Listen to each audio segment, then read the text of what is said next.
Savinho just signed an extension as well. He had a pretty rough season last year, 10 assists, but only 2 goals. But so far this season, he has already got 2, which is he has equaled last season's tally in just about 6 or 7 matches. Is this the season for him to properly break through into the City team, Michael? I'm not so sure he's going to break in and play every single week. I think in the summer there was a few rumours, a bit of sort of one of those where he might be leaving the club, and that as well. He didn't get in the team, he didn't get any minutes, but all of a sudden the last week or two we've seen him get more. The involvement's there, but Doku is the one. He's the one who's trying to get on the ball. He's trying to get 1v1s in different situations. So you've got to be patient. Bernardo Silva's in front of you, Oscar Bob, and Phil Foden. Now he's probably thinking, thank you very much that you've got inside. That leaves a little bit of an area for me.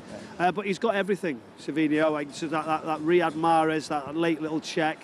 But he has to have an end product. And I think with Pep, I don't know what you think, there's the fact that as a wide player, when do you check inside? When do you take him on? What's right, what's wrong?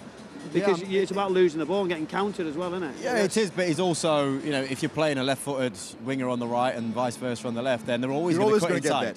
They're always going to cut inside and, you know, try and find a 1-2 or, you know, and then you're looking for overlaps and so on and so forth. I just think, you know, maybe it's just for today's game. You know, he maybe have read the script in terms of the fact that we're going to go 3 at the back. It was going to be a game that goes into the latter stages where, you know, there's a lot of possession for City, but they're struggling to break them down.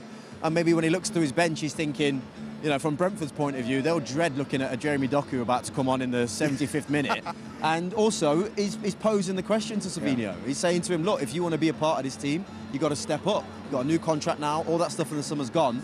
Let's see what you're about. Do you think there's a bit of protection under Jeremy Doku? Do you know, like, sort of that sprinting style? Yeah. Do you know, like, real explosive and all of the game so quickly? Yeah.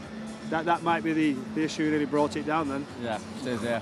We've just got hit by the ball over there. Yeah. No, but I want to talk about Phil Foden as well for a little bit. You talked about how he's sort of been released in the middle of the park now. He's got all the freedom, the creative space to sort of get back to his absolute best. I was watching him in midweek in the Champions League. He was absolutely sensational. He has created more chances in the Champions League than anyone else as well so far, Michael. Do you know what he is? He's got absolutely everything. He's like somebody we've never seen. The ability, what he's got, the awareness, the touch, the way he can just bounce out of tackles and just take it on the back foot, go into key areas, be positive. He's smiling again. He's enjoying it. He's had 6 goals against these as well, against Brentford. So he'll be somewhere around it thinking, I like this place. I like playing against Brentford. You've got to try and get him on the ball wherever possibly can. Not when Brentford are trying to squeeze and close it up. If there's one of those passes from Rodri, can he get him in quite quickly? Someone like that, Ryan, is going to try and stretch it where he's got a bit of space.